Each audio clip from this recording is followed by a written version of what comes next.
SS digital recording studio Hanspura. DJ Manish Raxaul.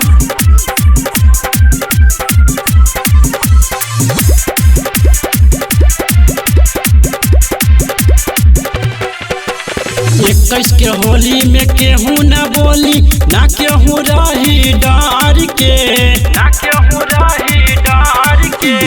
21 के होली में केहू न बोली ना केहू रही डार के।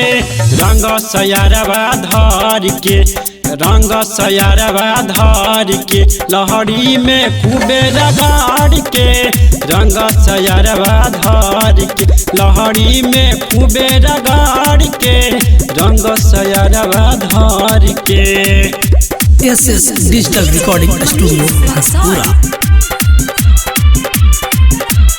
रंग सयारवा धर के, धर के।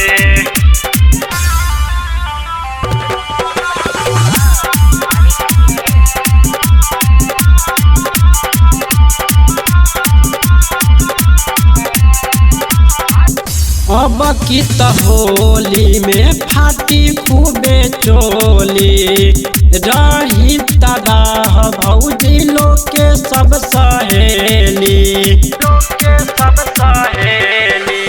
अब की होली में फाटी खूबे चोली।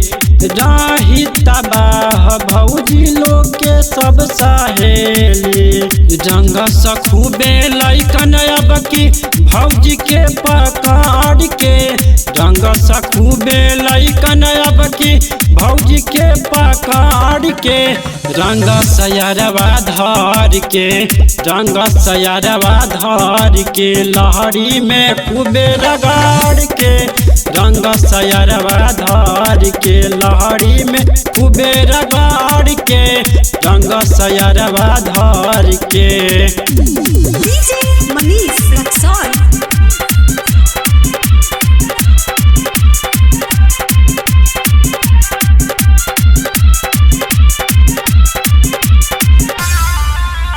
रंग सयारवा धर के, लहरी में खूबे रगाड़ के।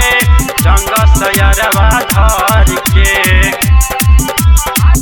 भौजी कहेली खूबे रंग ऊंचा खाला।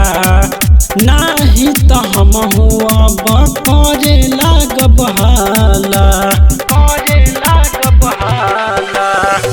भौजी कहेली खूबे रंग ऊंचा खाला। नाही तो हम अब करे लागम हाला। राइटर आलोक कहेले रंग सखूबे हार के। राइटर आलोक कहेले रंग सखूबे हार के। रंग सयारवा धर के, अरे रंग सयारवा धर के, लहरी में खूबे रगाड़ के। रंग सयारवा धर के, लहरी में खूबे रगाड़ के। रंग सयारवा धर के, लहरी में खूबे रगाड़ के। SS digital recording studio.